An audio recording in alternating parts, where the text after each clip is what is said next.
1월 28일 복된 이 아침 하나님께서 우리에게 주시는 귀한 말씀은 누가복음 9장 28절에서 36절의 말씀입니다. 하나님의 희망, 예수를 확인하다라는 제목으로 같이 말씀 나누도록 하겠습니다.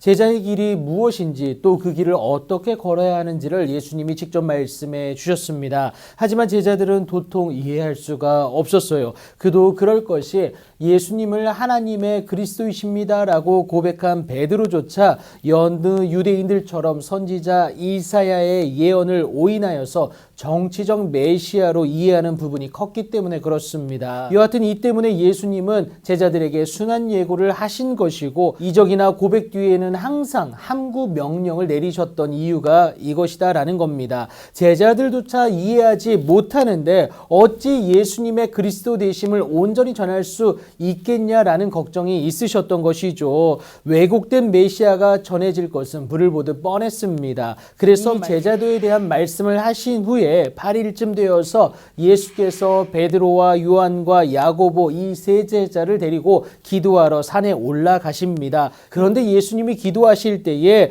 특별한 변화가 그에게 일어나게 되는데 용모가 변화되고 그 옷이 휘어져서 광채가 가득했다라고 기록을 합니다. 더불어 두 사람, 그러니까 모세와 엘리야입니다. 모세는 율법의 대표자, 엘리야는 선지자의 대표자예요. 이들이 영광 중에 나타나서 장차 예수님이 예루살렘에서 별세하실 것을 말씀을 하시는데 여러분, 이 장면을 깊이 졸다가 온전히 깨어난 제자들이 목격하게 됩니다. 그리스도 대신 예수의 영광과 함께 선 두 사람을 바라보게 된 것이죠. 여러분, 예수님이 율법이나 선지자를 폐하러 온 것이 아니라 오히려 완전하게 하신다라는 것을 이 두 사람이 나타난 장면을 통해서 증명하게 됩니다. 더불어 예수님이 당할 고난과 죽음은 수치로 끝날 것이 아니라 부활과 재림의 영광으로 이어질 것을 의미한다라는 것 여러분 꼭 기억하시기 바랍니다. 여하튼 이를 바라보는 제자들은 황홀하지 않았겠습니까?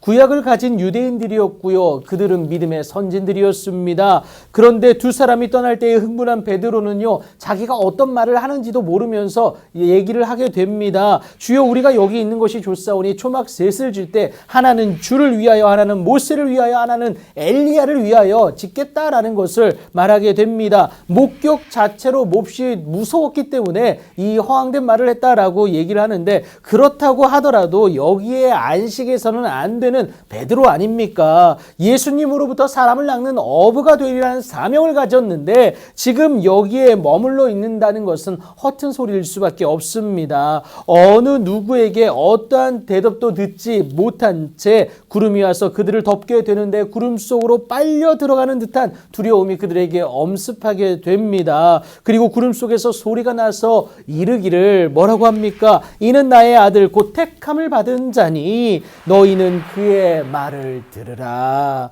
하나님께서 그리스도 삼으신 예수님에 대한 것인데 그에게 순종함이 당연함을 말씀을 하시는 것 아니겠습니까? 그래서 결국에는 여러분 그들의 눈에 오직 예수님만 보이게 된다라고 성경이 기록하죠. 오직 예수님만이 우리의 찬양이다라는 겁니다. 예수님을 통해서만 하나님께 나아갈 수 있다라는 것이죠. 다시 말해 예수 그리스도의 그리스도 되심 또 하나님의 희망이란 것을 분명히 안다라는 겁니다. 이것을 깨달은 제자들이 잠잠하여 그 본 것을 무엇이든지 그때에는 아무에게도 이르지 아니합니다. 그 욕망을 억누를 수 있었던 것은 하나님의 희망인 예수님을 직접 확인했기 때문에 그렇습니다. 오인한 정치적 메시아로 끝날 예수가 아니라는 것을 깨달은 거죠. 하나님의 희망을 이루기 위한 그리스도 되신 예수임을 그들이 알았습니다. 하나님의 그 희망은 여러분 하나님의 형상을 가진 하나님의 자녀된 우리의 구원 아니겠습니까? 이것을 이제야 그러니까 변화하신 예수님을 통해서 그리고 하나님의 음성을 통해서 확인하게 된 겁니다. 그래서 이제는 하나님의 정확한 의도를 알고 예수님을 따르게 된다라는 것이죠. 하나님의 희망인 예수를 확인하시고 그 예수를 온전히 따라내는 오늘이 되시어서 하나님의 놀라운 은혜 가운데 거하는 그렇게 예수님의 길을, 그 제자의 길을,